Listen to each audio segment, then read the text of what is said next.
Dios nos está hablando grandemente a través de estas clases. Y va a tocar la lección número 5. Y vamos a tener el tema de la lección, si lo ponen ahí en la pantalla. Todos vamos a repetirlo. Cristo, el dador del agua de vida. Una vez más, Cristo, el dador del agua de vida. El agua. ¿Cuántos podemos vivir sin agua? Nadie, ¿verdad? No podemos vivir sin agua. Los carros necesitan agua. Todo acá en esta creación necesita agua. El agua sustenta todo. Dice Pedro que todo subsiste por el agua. Los científicos están tratando de investigar de dónde viene el agua. ¿Por qué esta tierra tiene agua y los demás no? Los demás planetas que han descubierto andan tratando de buscar agua en Marte y no encuentran. ¿Dónde está en sí el secreto de todo esto? Que aquí tenemos nosotros un planeta lleno de agua. Está a cierta distancia del Sol, que no evapora el agua, el calor del Sol. Si la Tierra se acercara un poco más, el agua sería evaporada y no hubiera tierra. Pero Dios la puso a una cierta distancia. Los científicos están diciendo, bueno, ¿y quién colocó la Tierra ahí? ¿Quién cree usted que colocó la Tierra ahí, aquí donde está? Dios. La velocidad de la Tierra alrededor del Sol,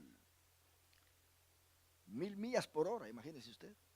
O sea, perdón, en su rotación, 1000 millas por hora, para que el agua no se salga de su lugar, que todo esté ahí, en su límite.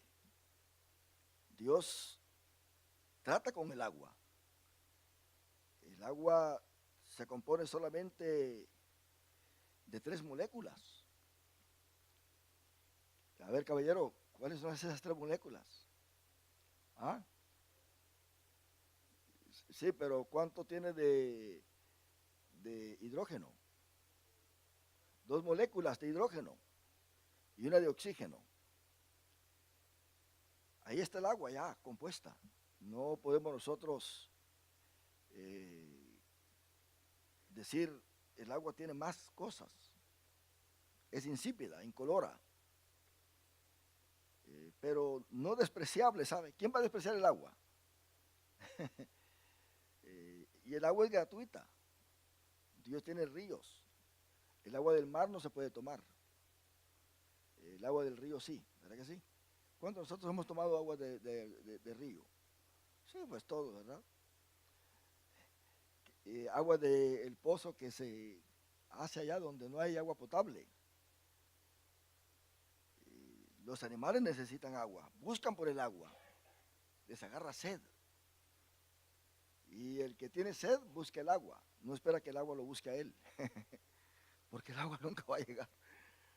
Entonces el agua, hermano, es en sí esencial para la vida. Nuestro cuerpo tiene un gran porcentaje de agua. Los riñones no trabajan si no toma uno agua. Pero hay que tomar agua para que nuestro cuerpo esté también bien vitalizado. Hay que tomar mucha agua. Y hay quienes castigan su cuerpo por no tomar agua. ¿Cuántos aquí tomamos agua muy seguido? ¿Ah? Se nos olvida el agua, ¿verdad que sí? Hasta que nos agarra sed. Pero hay gente que toma agua por tomar y por tomar porque sabe que necesita agua.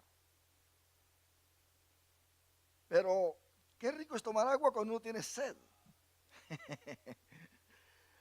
La gente se está enfermando porque está cambiando el agua por otras bebidas. Tiene sed, se toma una Coca-Cola.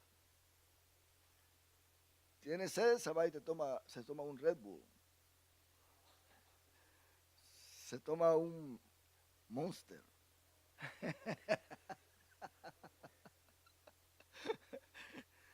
Para que le agarre energía, dice.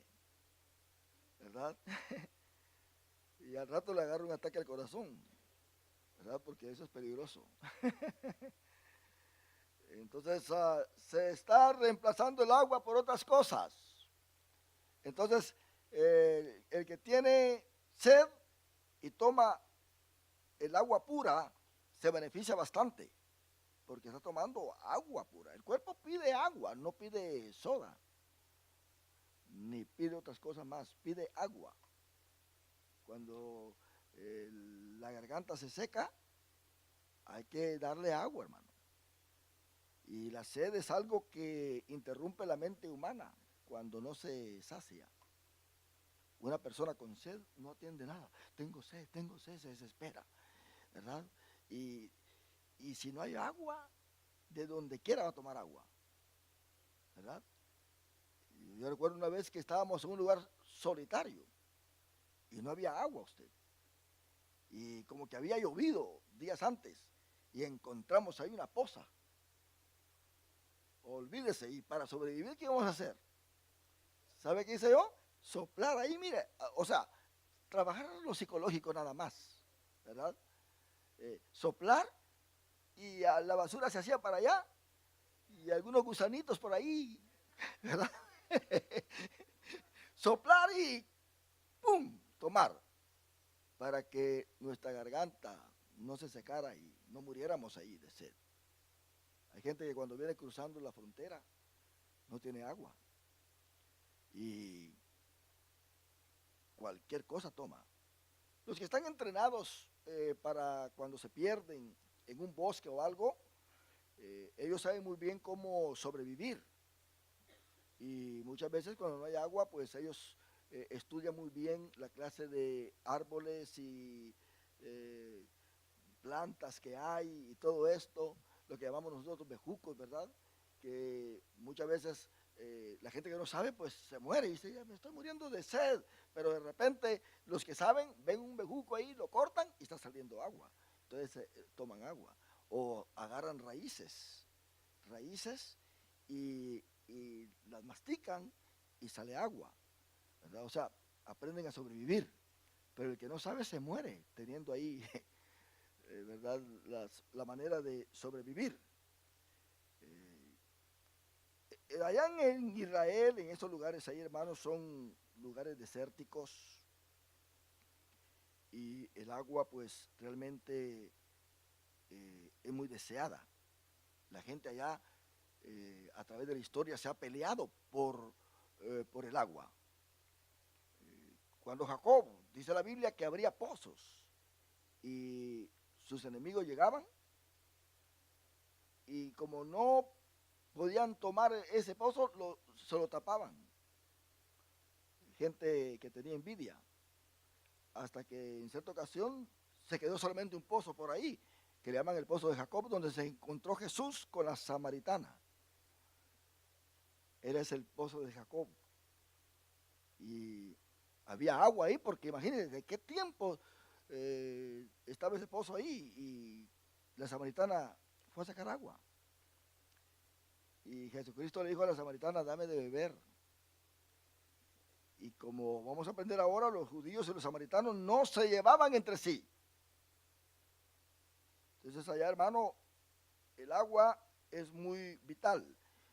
Dios prometió a Israel un verdor completo en esa nación y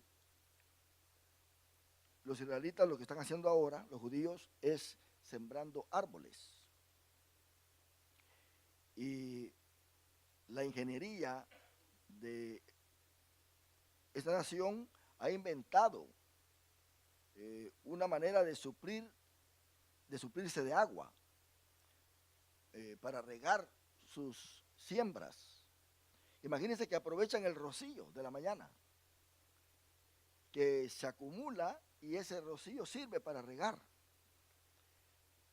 Ellos tienen un sistema de irrigación que ahora se lo están ofreciendo al mundo entero. Se lo están vendiendo. Nadie más vino con esa invención, sino que ellos. Y uno va a Israel y son pocas las áreas, ¿verdad?, que están secas. Hay verde aquí, verde allá, y las montañas donde no había nada de siembra de un árbol, ahora están llenas de árboles. Ellos mismos los han sembrado y los árboles van creciendo y eso, hermano, es una maravilla. Porque es una profecía que está acá en la Biblia, que Dios iba a hacer reverdecer su nación como señal. Ellos están viendo esto ahora. Porque el pueblo está ahí. Los judíos están ahí. Cuando los judíos estaban fuera, todo era desértico, no había verdor. En la lección de hoy, en el año 722, el rey de Asiria llevó cautiva las 10 tribus que desobedecieron a Dios y hasta el día de hoy no aparecen. Pero cuando lo sacó, la capital de ese entonces era Samaria, la capital de las 10 tribus. Primero fue Siquem. Ahí cerquita donde está el pozo está en Sicar. Alguien dice que Siquem y Sicar es la misma región. Pero sí, Siquem, de ahí de Sicar se puede ver la montaña de Siquem. Siquem era muy famosa en ese entonces, porque especialmente en el tiempo de los patriarcas, porque era el camino de todos los comercios. Y ahí pues se hicieron muchas cosas. Ahí fue donde Dios trató con el pueblo también para poder dividir de una forma geográfica la tierra en lo que respecta a la adoración. Qué tremendo eso. Y nosotros entonces tenemos acá que las 10 tribus se fueron cautivas por el rey de Asiria. ¿Y dónde encontramos esto nosotros? En Segunda Reyes, capítulo 17. Usted tiene que familiarizarse con esto, porque se llevaron cautivos a todas estas gentes.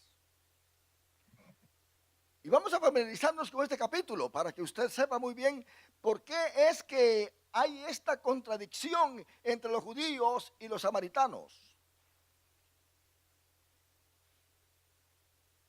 En la forma geográfica tenemos a Israel, que es compuesta por Judá y Benjamín.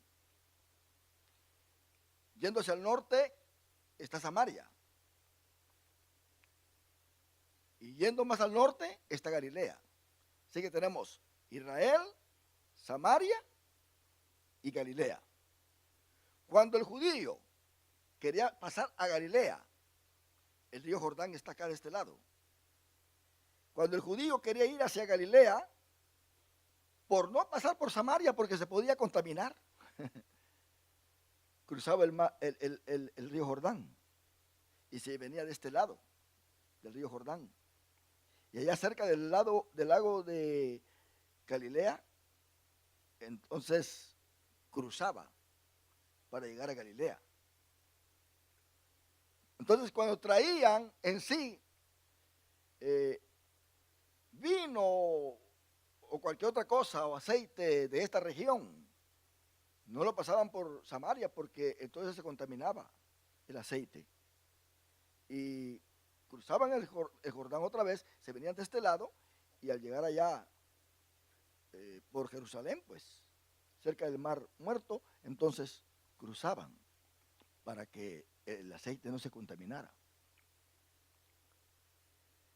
Así era tal la situación. En cierta ocasión dice Josefo, el historiador, que en una Pascua, cuando los judíos estaban celebrando en el templo, llegaron los samaritanos. Una turba de samaritanos llegó y tiró un montón de huesos de muerto para contaminar el lugar.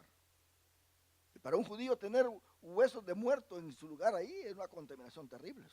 Ya no podían seguir con su culto. Pensemos nosotros cuando Esdras vino de regreso con su pueblo con los judíos después de 70 años en el cautiverio en Babilonia. Esdras quiso construir el templo y aún Nehemías tuvo oposición. ¿Por quién tuvo oposición? Por los samaritanos. Los samaritanos le mandaron una carta a Artajerjes y le dijeron, o sea, rey de Persia, y le dijeron, esta gente es una gente mala y quieren construir el templo. No dejes que construyan el templo. Y Artajerjes los escuchó y pararon la construcción del templo. Hasta 20 años después que Dios levantó a Joroboam y a Josué, sacerdote, empezó de nuevo la reconstrucción del templo. Y por eso aparecen ahí los profetas, hablando de que construyan la casa de Dios. Pero ¿quiénes fueron los que mandaron carta para que se parara esa construcción? Los samaritanos. Los samaritanos estaban siempre en contra de los judíos. ¿Quiénes son los samaritanos? Vamos a leerlo ahora. Ahí en 2 Reyes capítulo 17. Dice que en el año 12º, ¿cuál es el año 12º? El año 12, ¿verdad? De Acaz, rey de Judá, comenzó a reinar Oseas, hijo de Ela, en Samaria, sobre Israel, y reinó 9 años. Notamos bien que para ese entonces Israel ya estaba dividido. Judá y Benjamín era Judá. El reino del sur, cuando usted lea la Biblia, va a leer que dice el reino del sur. Ese es Judá y Benjamín, con su capital, Jerusalén. El reino del norte es Israel, se quedó con el nombre Israel, muchas veces se le llama Efraín, muchas veces se le llama Jacob. Entonces es Israel con su capital, Samaria. ¿Ok? Entonces ahí está. Las 10 tribus, Israel con su capital Samaria. Por eso usted va a leer que en Israel siempre hay 2 reyes, un rey de Judá y otro rey de Israel, porque ya están divididos. ¿Cuándo se dividió esto? Se dividió cuando Salomón murió y su hijo Roboam, él no quiso escuchar al pueblo y el pueblo se le rebeló. Jeroboam vino de Egipto, era un oficial de Salomón, se le rebeló, se fue a Egipto. Cuando vio que él murió y oyó todo esto, se regresó, pero ya era una profecía de parte del Señor para él. Y él entonces se hizo cargo de las 10 tribus y Roboam se quedó con 2 tribus, Judá y Benjamín. Entonces se dividió Israel. Y se dividieron hasta los cultos. Ya Jeroboam no quiso que los israelitas llegaran a Jerusalén a adorar. Entonces, ahí en el monte Gerizim era el monte de la adoración de ellos. Por eso es que la mujer samaritana le dijo a Jesús, nuestros padres adoraron en este monte y este es el verdadero monte, no es Jerusalén. Quiso discutir con Jesús. Y le dijo a Jesús, mira, viene la hora en que no se va a adorar ni en este monte ni en Jerusalén, sino que mi Padre anda buscando adoradores que le adoren en espíritu y en verdad. Ya no vale lugar para adorar, sino el verdadero adorador, que hay que adorarlo en espíritu y en verdad. ¿De qué habló Jesús? De lo que estamos viendo ahora con la iglesia, que nosotros, hermanos, no somos como los musulmanes, como los judíos en ese entonces. No sé, hoy los judíos no están haciendo tanto eso, pero los musulmanes sí, ¿verdad? Que en la fiesta del Ramadán se van todos para allá, para Arabia, a la capital de su religión, y se llena de gente ahí. Entonces, al principio, los israelitas de donde estuvieran tenían que asistir a 3 fiestas obligadamente a Jerusalén. La fiesta de la Pascua, lo que está en Deuteronomio 16 que hemos estado estudiando, la fiesta del Pentecostés y la fiesta de los tabernáculos. Esas eran las 3 fiestas que el judío estaba obligado a ir a Jerusalén. Por eso usted va a leer en los evangelios que cada vez que Cristo aparece en Jerusalén es porque está en una de las fiestas. Y los demás días, como no hay fiesta, aparece en Galilea predicando. Pero cuando ya aparece en Jerusalén es porque está en una de las fiestas. El Evangelio según San Juan es un evangelio que presenta a Jesús en Jerusalén. Por eso están los judíos en contra de él, porque Jesús está en Jerusalén. Todo el panorama, toda la historia que está ahí en el Evangelio según San Juan, aparece, es porque Jesús está en Israel, o sea, en Jerusalén, ahí en Judá, no está en Galilea. Ahora, dice que Acaz era rey de Judá y comenzó a reinar Oseas, hijo de Ela, en Samaria, sobre Israel, y reinó 9 años. E hizo lo malo ante los ojos de Jehová, aunque no como los reyes de Israel que habían sido antes de él. El rey más terrible de Israel fue Manasés. Si usted lee a Manasés, se da cuenta que fue un rey terrible de Israel. Los reyes de Israel nunca fueron buenos. Ningún rey de Israel fue bueno. Los reyes de Judá hubieron algunos buenos, pero los de Israel nunca, ninguno de ellos fue bueno. Ahora, note bien lo que dice el versículo 3. Contra este subió Salmanasar, rey de los asirios, y Oseas fue hecho su siervo y le pagaba tributo. Ahí empezó todo. ¿Por qué Dios no los defendió? Porque era un rey malo. Ya ellos estaban desechados por Dios. Aquí es donde Dios se divorcia de Israel. El profeta le dice: tú ya no serás más mi pueblo, te he desechado. Luego dice, versículo 4, mas el rey de Asiria descubrió que Oseas conspiraba, porque había enviado embajadores a So, rey de Egipto, y no pagaba tributo al rey de Asiria como lo hacía cada año. Por lo que el rey de Asiria le detuvo y le aprisionó en la casa de la cárcel. Y el rey de Asiria invadió todo el país y sitió Samaria, y estuvo sobre ella 3 años. En el año 9 de Oseas, el rey de Asiria tomó Samaria y llevó a Israel cautivo a Asiria. Ahora, cuando dice que llevó a Israel, se llevó a sus príncipes, a su gente más importante, a aquellos que venían del linaje real, la gente más inteligente, se los llevó. Y los puso en Jalá, en Jabor, junto al río Gozán y en las ciudades de los medos. Porque los hijos de Israel pecaron contra Jehová su Dios, que los sacó de la tierra de Egipto, debajo de la mano de Faraón, rey de Egipto, y temieron a dioses ajenos. Y anduvieron en los estatutos de las naciones que Jehová había lanzado delante de los hijos de Israel, y en los estatutos que hicieron los reyes de Israel.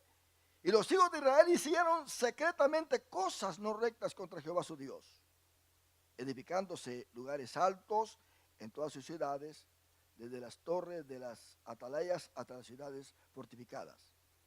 Y levantaron estatuas e imágenes de acera en todo collado alto y debajo de todo árbol frondoso. Y quemaron allí incienso a todos, en todos los lugares altos, a la manera de las naciones que Jehová había traspuesto de delante de ellos, e hicieron cosas muy malas para provocar a ira a Jehová. Y servían a los ídolos de los cuales Jehová les había dicho: vosotros no habéis de hacer esto. Jehová amonestó entonces a Israel y a Judá por medio de todos los profetas y de todos los videntes, diciendo: volveos de vuestros malos caminos y guardad mis mandamientos y mis ordenanzas, conforme a todas las leyes que yo prescribí a vuestros padres y que os he enviado por medio de mis siervos los profetas. Mas ellos no obedecieron, antes endurecieron su cerviz como la cerviz de sus padres, los cuales no creyeron en Jehová su Dios, y desecharon sus estatutos y el pacto que él había hecho con sus padres, y los testimonios que él había prescrito a ellos. Y siguieron la vanidad e hicieron vanos y se hicieron vanos y fueron en pos de las naciones que estaban alrededor de ellos, de los cuales Jehová les había mandado que no hiciesen a la manera de ellas. Ahora, notemos nosotros en el versículo 18 lo que sucede. Jehová, por tanto, se airó en gran manera contra Israel y los quitó de delante de su rostro, y no quedó sino solo la tribu de Judá. ¿Se da cuenta? Pero ahí estaba la tribu de Judá, de Benjamín incluida. Mas ni aún Judá guardó los mandamientos de Jehová su Dios. Por eso, como 110 o 112 años más tarde, vino Nabucodonosor y también se los llevó cautivos a Babilonia.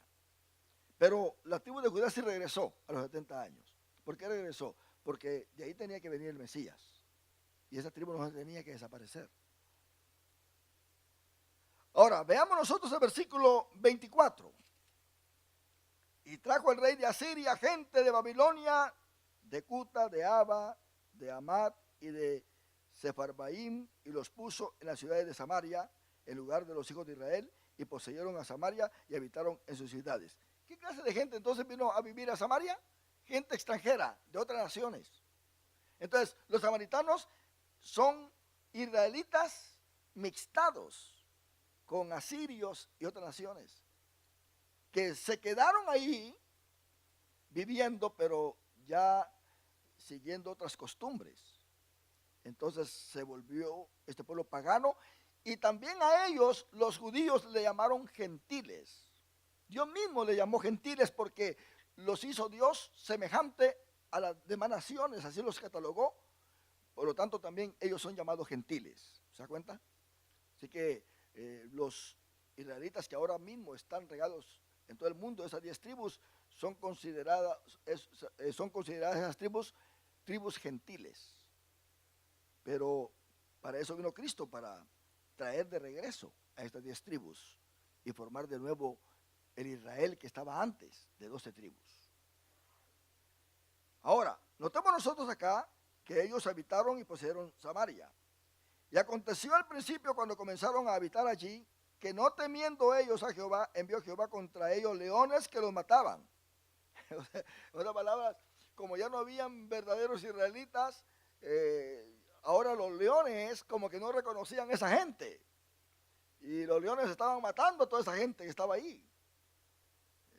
Pero era castigo de Dios. Dios motivando para que Asiria mandara de regreso los sacerdotes que se había llevado y toda esa gente legítima que se había llevado. Y aconteció, dice, que al principio, cuando comenzaron a habitar ahí, que no temiendo ellos a Jehová, envió Jehová contra ellos leones que los mataban. Dijeron pues al rey de Asiria: las gentes que tú trasladaste y pusiste en las ciudades de Samaria no conocen la ley del Dios de aquella tierra, y él ha echado leones en medio de ellos. Ahora, ¿por qué había leones? Porque la gente que estaba ahí no era parte de la ley de Dios, no la conocían. Por lo tanto, no hacían los cultos que se tenían que llevar a cabo, ni las adoraciones, ni nada de eso. Y aquí que los leones los matan, porque no conocen la ley del Dios de la tierra. Y el rey de Asiria mandó diciendo: llevad allí a alguno de los sacerdotes que trajiste de allá, y vaya y habite allí, y les enseñe la ley del Dios del país. Note bien que esta gente ahora tenía que ser enseñada conforme a la ley del país, para que los leones no se los comieran. ¿Qué tiene que ver entonces la ley? Tiene mucho, ¿verdad que sí? Si no hay ley en el territorio donde nosotros estamos, si no hay ley de Dios, también viene el león y nos come. Hay destrucción. ¿Cuántos hogares destruidos? Porque la ley de Dios ya se salió de la casa. Se salió de los matrimonios. El matrimonio que tiene la ley de Dios se conserva, pero de repente se va la ley de Dios de su vida, ya ninguno hace caso de la palabra del Señor. ¿Qué pasa? Dios permite que venga el león y se los coma. Uno se va por allá y otro se va por acá, ¿verdad? Y despierta una sensualidad extramatrimonial y se empiezan a enamorar de los postes que están allá afuera, ¿verdad? Y de las escobas, y se vuelven locos. De repente pues ya se divorcian, y allá por allá andan, perdidos. Se lo llevó cautivo el rey de Asiria. Satanás se lo llevó cautivo. Dice el versículo 28, y vino uno de los sacerdotes que habían llevado cautivo de Samaria y habitó en Betel. ¿Qué quiere decir Betel? Casa de Dios. Y les enseñó cómo habían de temer a Jehová. Les enseñó. Pero eso era que la mujer samaritana todavía estaba adorando ahí, porque venía ya de una generación enseñada de cómo adorar, pero estaban adorando en el lugar equivocado y de una forma equivocada. Era gente religiosa nada más. No se llevaban entre sí con los judíos. ¿Cómo es eso que hay gente que adora a Dios y tiene muchos enemigos y tiene odio? ¿Cómo es eso que puede venir una persona a la iglesia y estar alabando al Señor y llena de odio? Todos me caen bien, pero aquel que se sienta allá no, dice. Empiezan a guardan rencor. Si Cristo viene, ¿qué va a pasar? Se va a quedar. En el cielo no entra ningún rencoroso, ningún odioso. Si usted no ha perdonado a aquel que le ofendió o algo, la Biblia dice claramente que no entra al cielo. No se va. Como dicen por allá, no se vista que no va. Ok, entonces dice el versículo 29, ¿verdad? Pero cada nación se hizo de sus dioses y los pusieron en los templos de los lugares altos que habían hecho los de Samaria. Cada nación en su ciudad donde habitaba. La idolatría tomó lugar. Ahora, yo quiero adelantarme a decir algo acá. La mujer samaritana se encontró con Jesús y Jesús le preguntó por su marido, ¿verdad que sí? Y le dijo la mujer, no tengo marido. Note bien, Cristo le pregunta por su marido, mas sin embargo, Cristo realmente no se estaba enfatizando en el hombre. Cuando Jesús estaba hablando con la mujer samaritana, él la vio como alguien que estaba representando a Samaria. ¿Se da cuenta? Alguien que estaba representando la nación o el país de Samaria. Y le dice, trae a tu marido. Ella le dice, no tengo marido. ¿Qué? ¿Cómo tomó Cristo esto? No tengo Dios. Yo he venido adorando, pero realmente no me he casado con Dios. No tengo marido yo. No tengo un Dios. ¿Y qué dice Jesús? ¿Cuántos maridos has tenido? 5 maridos has tenido. Y el que ahora tienes no es tu marido. Note bien, ¿cómo Jesús le dice el que ahora tiene no es tu marido cuando realmente es marido de ella? Porque le dice, el que ahora tienes es tu marido. Es marido de ella. Porque están ahí. Ella le dice, no tengo marido porque, en otras palabras, no estoy casada con él. Pero él le dice, el que ahora tienes, ¿verdad que sí? Es tu marido. O sea, no es tu marido. Ahora, ¿qué le quiso decir Jesús con eso? Jesús le estaba hablando a la nación de Samaria. No es solamente a esta persona que está acá, que había tenido 5 maridos y que ahora pues el que tiene no es su marido. ¿Cuáles son esos 5 maridos? Son los 5 dioses que Samaria adoptó después de que Asiria se los llevó cautivo. Y luego vino un 6º dios que ellos adoraban. Así que Samaria era una ciudad idólatra completamente. Sus maridos eran sus dioses. Desde el momento que fueron sacados, adoptaron 6 dioses cada dios de diferente nación, que no vivían ahí antes, no existían ahí antes, y las naciones las trajeron. Y ellos empezaron a adorar a esos dioses.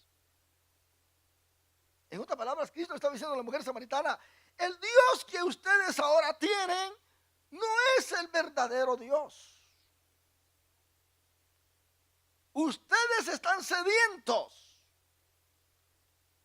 No tienen agua de parte de Dios que salte para vida eterna en ustedes. Pero yo te digo que si tú bebes del agua que yo te daré, no vas a tener sed jamás. Y la mujer le dijo: Señor, mire, la sed que ella tenía, ahí le manifestó que realmente esta mujer tenía una necesidad grande. Señor, dame de esa agua. Cristo le llamó agua viva, porque el agua viva se conoce como una agua que corre. No es una agua estancada como el agua de un pozo. Los judíos usualmente le llamaban agua viva al agua que corría, que venía de una vertiente. Entonces era agua viva, no era agua de pozo, no era una agua estancada, era agua viva. Porque Cristo también un día dijo: el que cree en mí, de su interior correrán ríos de agua viva. Y esto lo dijo por el Espíritu Santo que iban a recibir aquellos que creyeran en él.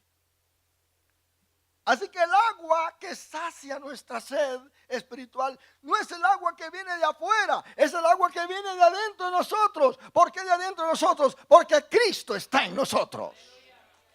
El Espíritu Santo está en nosotros. No tenemos que ir a buscar agua por allá. Hay mucha gente que está en las iglesias y todavía anda buscando agua por allá usted.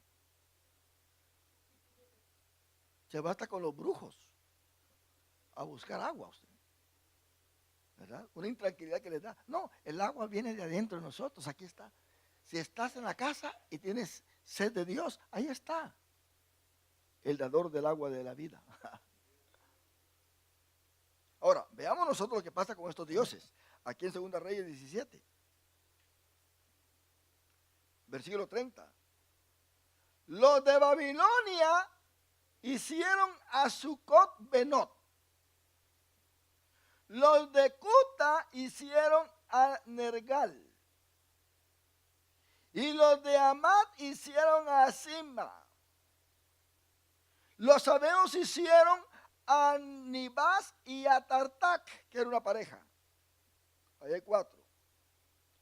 Y los de Serbaín quemaban sus hijos en el fuego para adorar a Adramelech y a Anamelech. ¿Cuántos dioses hay ahí? 5, porque vienen cada uno de cada nación. ¿A que sí? Y ellos los tomaron como su marido, como sus dioses. Y luego son dioses de Sefarbaim. Pero hay un Dios que ellos tienen ahí, que es el 6º, porque ya son 5 dioses acá. 5 maridos has tenido, le dice la mujer samaritana. 5 maridos has tenido. En otras palabras, la mujer samaritana estaba dramatizando de alguna manera o viviendo de alguna manera lo que su pueblo estaba viviendo. Note bien que eso pasa mucho en la Biblia. A Ezequiel lo puso Dios a acostarse un año de un lado y de otro lado 6 meses. 6 meses y un año. A Isaías lo hizo caminar desnudo por las calles de Jerusalén. ¿Ah? O sea, Dios hacía que el profeta no solamente hablara, sino que también dramatizara. Algunos están en contra de que yo diga dramatizar, porque dicen, no, esto no fue un drama, eso fue algo real, es cierto. Pero lo que pasa es que Isaías estaba representando al pueblo, a su pueblo, como un pueblo desnudo. En otra palabra, es un actor, ¿verdad que sí? Que está actuando, pero en representación de su pueblo. Por eso alguien que está dramatizando está representando a alguien más. Y esto, hermano, vemos nosotros que aquí la mujer samaritana está entonces representando su país. Ese país que ha tenido 5 dioses. Y luego dice, y el que ahora tienes no es tu marido, no es tu Dios. ¿Se da cuenta? ¿Cuál es ese que ahora no tiene? Dice el versículo 32. Temían a Jehová. ¿Cómo es eso que temían a Jehová e hicieron del bajo pueblo sacerdotes de los lugares altos que sacrificaban para ellos en los templos de los lugares altos? Pero temían a Jehová. En otras palabras, vino un sincretismo. Sincretismo quiere decir una mezcla de religiones y de adoraciones. Eso fue lo que pasó con Aarón allá en el monte Sinaí, que le levantó al pueblo un becerro de oro y el pueblo adoraba a Jehová, danzaba para Jehová. Eso está sucediendo hoy en día. Muchas iglesias están adorando a Jehová, pero no lo están adorando en espíritu y en verdad. Por eso Jesús le dijo a la mujer samaritana, mi padre anda buscando adoradores, mujer. Adoradores verdaderos. Porque ustedes no son adoradores verdaderos. Nosotros los judíos adoramos al Dios verdadero. Y la salvación viene de nosotros. La salvación viene de los judíos. En otras palabras, Jesucristo está representando a la simiente, al remanente, aquellos que de verdad oran a Dios en Jerusalén. Note bien que cuando Jesús nació, ahí estaba Ana, profetiza, ¿verdad que sí? Y estaba, ¿quién más? Simeón. Estaba Juan el Bautista con sus discípulos. Andrés, Pedro, Juan, Jacobo. Ellos conocían muy bien a Juan el Bautista y eran seguidores de Juan el Bautista. Tenemos a Zacarías, a Elizabeth su esposa. Tenemos a María. Había gente que sí adoraba a Jehová allí. Estaba el remanente fiel. Pero en Samaria no había nadie. Nadie. En absoluto. Entonces, yo les hago una pregunta a ustedes. Cuando leemos esta historia acá, de la mujer samaritana, ¿por qué la mujer samaritana no se fue con su marido a llamarlo? Porque aquí le dijo Jesús, tráeme a tu marido. ¿Verdad? Tráeme a tu marido. Pero, ¿cómo yo voy a llevar a mi marido? Si realmente el que yo tengo no es mi marido. Yo no le voy a llevar a Jesús el Dios que yo adoro, porque ya me di cuenta que es un Dios falso. Y llegó allá al pueblo y les dijo, señores, óigame todos. Se volvió fue la primera predicadora, la mujer primer predicadora para los gentiles, ¿verdad? No fue Felipe. Felipe, pues, en el libro de los Hechos se fue a Samaria y muchos se convirtieron y se bautizaban y todo esto. Ya estaba, hasta Simón el mago estaba ahí, que se bautizó usted. Pero antes de Felipe fue la mujer samaritana la que se fue allá a avisarles que había encontrado al que ellos estaban esperando, al verdadero marido. Vengan. Y la gente tenía sed de usted, porque la gente tiene sed de Dios. Ahí andan todos caprichosos en la calle, que no quiero nada con Dios, que la iglesia. Pero déjeme decirle que de un momento a otro, ellos van a sentir que sí tienen sed de Dios. Yo quiero buscar a Dios, yo quiero estar con Dios, quiero caminar con Dios, quiero vivir con Dios. Porque nosotros tenemos espíritu, que es el soplo de Dios. Y la mujer se trajo al pueblo. Y Jesús se quedó con ellos, ¿cuántos días? 2 días. El pueblo estaba bien sediento. Y Jesús no hizo ningún milagro ahí, pero muchos creyeron. Algo que tuvieron los samaritanos, que es muy diferente a los judíos. Los judíos piden señales. A ver, haz esta señal, pues, haz esta señal. A ver si es cierto que tú eres del Mesías. Pero los samaritanos, hermano, ellos no pidieron señales. Ellos solamente creyeron a la palabra que Jesús estaba hablando. Ellos estaban esperando al verdadero Dios. ¿No te vi que más tarde Felipe llega y muchos samaritanos son bautizados con el Espíritu Santo después que Pedro y Juan llegaron a imponerle las manos a los que se habían bautizado con Felipe o por Felipe? Sigamos leyendo este capítulo 17 de Segunda Reyes. Versículo 33. Temían a Jehová y honraban a sus dioses, según la costumbre de las naciones de donde habían sido trasladados. Hasta hoy hacen como antes.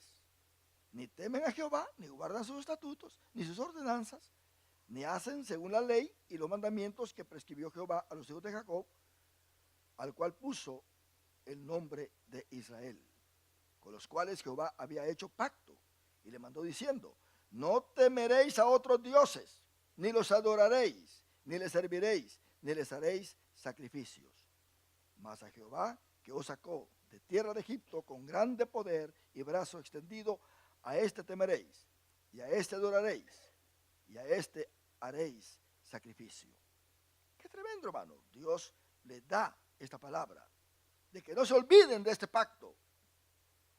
Ahora, vemos nosotros que la Biblia dice que a Jesús le era necesario pasar por Samaria.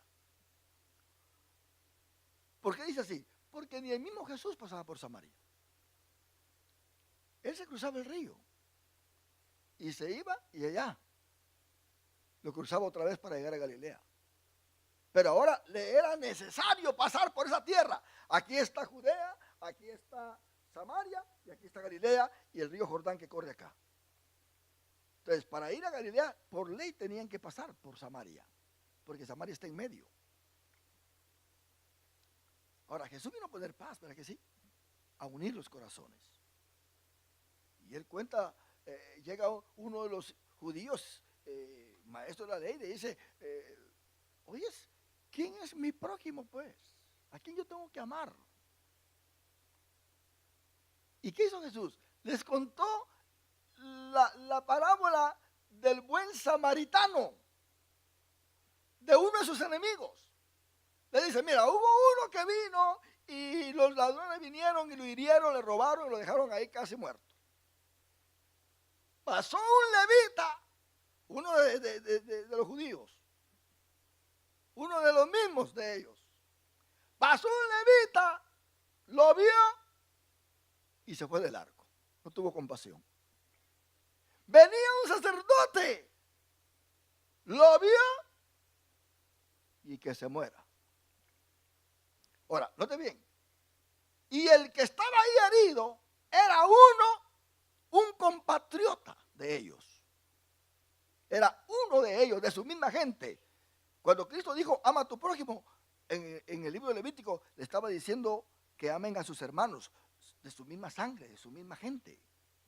No que adoren a otro, o sea, estén respetando y venerando a otros de otras naciones, sino que a sus hermanos, que los estimen, que tengan compasión de ellos en cada momento. Ahora, no te ve lo que dice acá, que Jesús les dice, pero pasó un samaritano. Es un enemigo del que estaba ahí tirado. Uno de aquellos que tiraban huesos al templo. Y pasó el samaritano. Y era un hombre de dinero. Un hombre que llevaba sus bestias y aceite llevaba usted. Iba preparado para el camino. Y lo vio que era un judío que estaba ahí, pero tuvo compasión de él. Se bajó y se fue y lo tomó. Ustedes han visto esos cuadros, ¿va?, del buen samaritano, que lo toma en su brazo ahí y empieza a ungirlo con aceite. Un samaritano enemigo, odiado por los judíos, ahora está echando aceite en las heridas de este que está acá. ¿Cómo Jesús le responde a este escriba de la ley, doctor de la ley? Y le dice Jesús, dime, ¿quién de ellos es el prójimo? ¿Verdad? Ahora, prójimo es algo que tiene que ver con hermano, es un sinónimo de hermano. Dime, ¿quién de ellos es el verdadero hermano del que está ahí tirado? ¿Se da cuenta? ¿Quién de ellos? El levita ve a su compatriota, es su verdadero hermano. El sacerdote tiene que estimarlo porque para eso está ahí. Es un sacerdote. Es su hermano verdadero el que está ahí tirado. No es hermano del samaritano. Pero cuando pasa por ahí, dime, ¿quién de los tres es el verdadero hermano ahí entonces? Los dejó mudos usted. Ni modo que iban a decir el samaritano, porque ellos no se van a rendir. Pero le tuvieron que decir, pues yo creo que aquel que le curó sus heridas. Ve, y haz lo mismo entonces. Ve, ama a tu prójimo como a ti mismo. Tu prójimo no es solamente aquel que te hace el favor. Tu prójimo es solamente aquel que te dice yo te amo y te ayudo. No, tu prójimo es todo aquel que encuentres herido en el camino. Sea tu enemigo o sea tu amigo, sea tu hermano o no sea tu hermano. Tu prójimo es aquel que te necesita. Ese es tu prójimo. Y la mujer samaritana, entonces, se dio cuenta que había encontrado. Me parece que tú eres profeta, le decía. Ya lo estaba reconociendo usted. Ahí en la lección usted lo tiene, en el capítulo 4, el versículo 7, que vino una mujer de Samaria a sacar agua y Jesús le dijo, dame de beber. Jesús como ser humano se cansaba. Entonces, San Juan capítulo 4, versículo 8, dice, pues sus discípulos habían ido a la ciudad a comprar de comer. La mujer samaritana le dijo, ¿cómo tú siendo judío? Mira lo que le dice. ¿Cómo tú siendo judío me pides a mí de beber? Eso nunca ha pasado. ¿Cómo un judío se va a humillar para venirle a pedir de beber a una mujer? Yo soy mujer samaritana, si no me has conocido, tú te tienes que dar cuenta que yo soy una mujer samaritana. Tú eres judío, qué vergüenza que me estás pidiendo agua. Porque los judíos y samaritanos, ¿qué dice? No se tratan entre sí. Y sigue diciendo, versículo 10. Respondió Jesús y le dijo, ay mujer.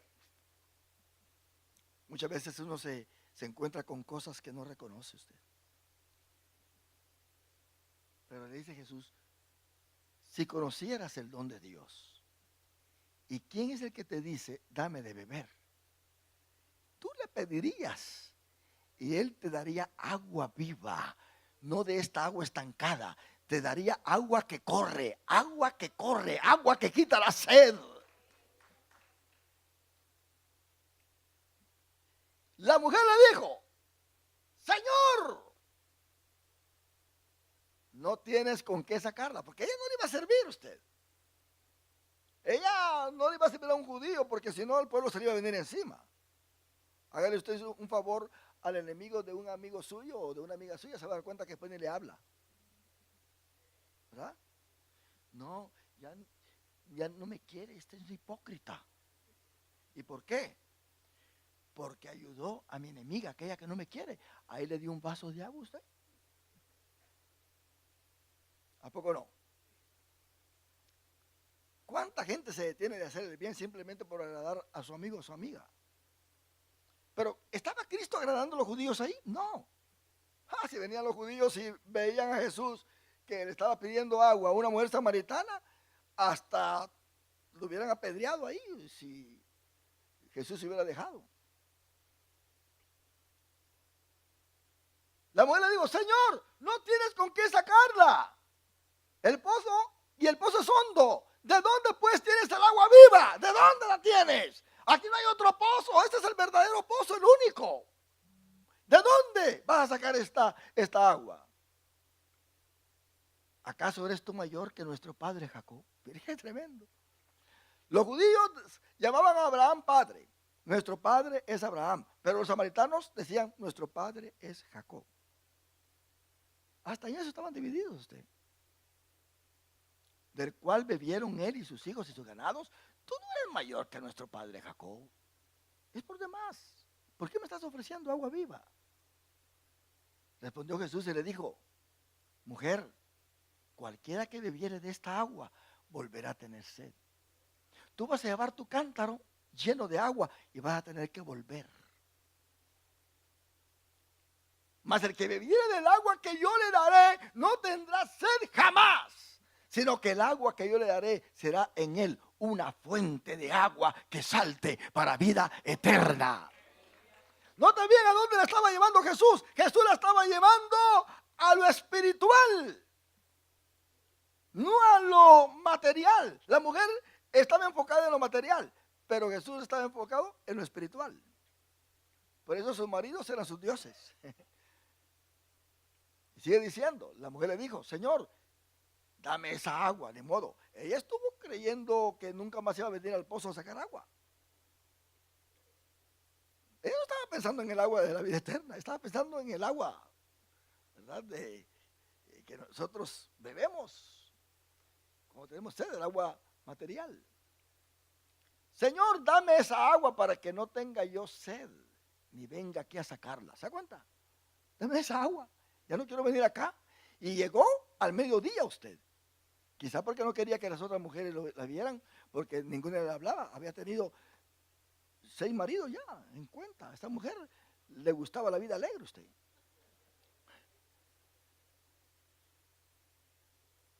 Jesús le dijo: ve, llama a tu marido y ven acá. ¿A quién le dijo que llamara? Al marido, no al pueblo. Pero cuando alguien es tocado por Dios, se trae al pueblo entero usted. Y sigue diciendo, respondió la mujer y le dijo: no tengo marido. Ahí empezó a cambiar el asunto. Porque Jesús le dijo: bien has dicho, no tengo marido. Porque 5 maridos has tenido, y el que ahora tienes no es tu marido. Esto has dicho con verdad, mujer, porque estás representando a tu pueblo. Tu pueblo ha tenido 5 dioses, que no son los dioses de este pueblo. Y el que ahora tiene, que piensa que es su marido, no lo es. Lo está adorando, pero no lo es. Le dijo la mujer: Señor, me parece que tú eres profeta. De hecho no le dijo: me parece que eres brujo, que eres un adivino. Le digo: me parece que tú eres profeta. Nuestros padres adoraron en este monte y vosotros decís que en Jerusalén es el lugar donde se debe de adorar. Jesús le dijo: mujer, créeme que la hora viene cuando ni en este monte ni en Jerusalén adoraréis al Padre. Qué conversación tan hermosa, ¿verdad que sí? Vosotros adoráis lo que no sabéis. ¿Se da cuenta? Ahí está el punto. Ese es el marido, que no es el marido. Nosotros adoramos lo que sabemos, porque la salvación viene de los judíos. Mas la hora viene y ahora es cuando los verdaderos adoradores adorarán al Padre en espíritu y en verdad. Porque también el Padre, tales adoradores, busca que le adoren. ¿Y qué le dice Cristo después? Mira lo que le dice. Mira, mujer, Dios es espíritu. Dios es espíritu. En otra palabra, Él no va a esperar que tú vengas y lo adores con objetos y cuanta cosa. Que te acerques a través de imágenes, a través de ídolos. Dios es espíritu y los que le adoran en espíritu. En otras palabras, no ante una imagen, no ante un ídolo, que no tienen que tener ningún objeto ahí. Y los que le adoran en espíritu y en verdad, es necesario que adoren. Y luego sigue diciendo, le dijo la mujer, sé que ha de venir el Mesías. Ya como que estaba ella detectando el asunto usted. Llamado el Cristo. Y ahí lo tenía enfrente, mire usted qué tremendo, ¿verdad? Cuando Él venga, nos declarará todas las cosas. Él nos va a declarar todas las cosas cuando venga. Y lo tenía enfrente. Jesús le dijo, yo soy el que habla contigo. Oh, hermano, qué manifestación tan tremenda. Yo soy el que habla contigo. Y habiéndole dicho esto, vinieron sus discípulos y se maravillaron de que hablaba con una mujer. Sin embargo, ninguno dijo, ¿qué preguntas? ¿O qué hablas con ella? Imagínense, aún solamente hablar con una mujer era una denigración para un judío, especialmente un maestro. No digamos una mujer samaritana. Entonces la mujer dejó su cántaro, no se lo llevó, se olvidó de su cántaro, se olvidó de esa agua. Y se fue a la ciudad y dijo a los hombres, que los hombres nunca la iban a escuchar, pero su mensaje la hizo valer. El mensaje tuyo, mi hermana, te hace valer mucho. El mensaje nuestro, mis hermanos, nos hace valer mucho. Venid, ven a un hombre que me ha dicho todo cuanto he hecho. En otras palabras, me ha declarado, me ha puesto en una pantalla toda mi vida. Este hombre sabe mi vida. No hay nada oculto para él. Y les hace una pregunta, ¿no será este el Cristo, el ungido, el Mesías? Entonces salieron de la ciudad y vinieron a él. Entre tanto los discípulos le rogaban diciendo, Rabí, maestro, come. Él les dijo, yo tengo una comida que comer que vosotros no sabéis. Hacer la voluntad de su Padre. Entonces los discípulos decían unos a otros, ¿le habrán traído a alguien de comer? Jesús les dijo, mi comida es que haga la voluntad del que me envió y que acabe su obra. ¿No decís vosotros, aún faltan 4 meses para que llegue la siega? Y aquí os digo, alzad vuestros ojos y mirad los campos, porque ya están blancos para la siega. Y el que siega recibe salario y recoge fruto para vida eterna, para que el que siembra goce juntamente con el que siega. Porque en esto es verdadero el dicho, uno es el que siembra y otro es el que siega. Yo os he enviado a cegar lo que vosotros no labrasteis. Otros labraron y vosotros habéis entrado en sus labores. Jesús estaba diciendo algo de lo que Felipe iba a hacer. Cuando Felipe llegó a Samaria era porque ya Samaria había recibido el mensaje de Cristo. Él sembró y él llegó a cosechar. ¿Se da cuenta? Es algo maravilloso. Entonces, en el versículo 39, les dijo el Espíritu, esto les dijo de, no está el versículo 39, y muchos de los samaritanos de aquella ciudad creyeron en él por la palabra de la mujer, que daba testimonio diciendo, me dijo todo lo que he hecho. ¿Qué pasó? Creyeron en él, porque esta mujer dijo toda la verdad. La verdad que había sido dicha a ella por Cristo Jesús. Es todo. Entonces, él le ofreció agua. Agua para vida eterna. Nosotros ya hemos tomado esa agua, ¿verdad que sí? Por eso tenemos la vida eterna en nuestra vida. Eso quiere decir, tenemos el Espíritu Santo en nuestra vida. El agua es el Espíritu Santo que Dios ha puesto en nuestro corazón. ¿Cuánto hacemos un gloria a Dios, mis hermanos? Póngase de pie, damos gracias a Dios por esta clase.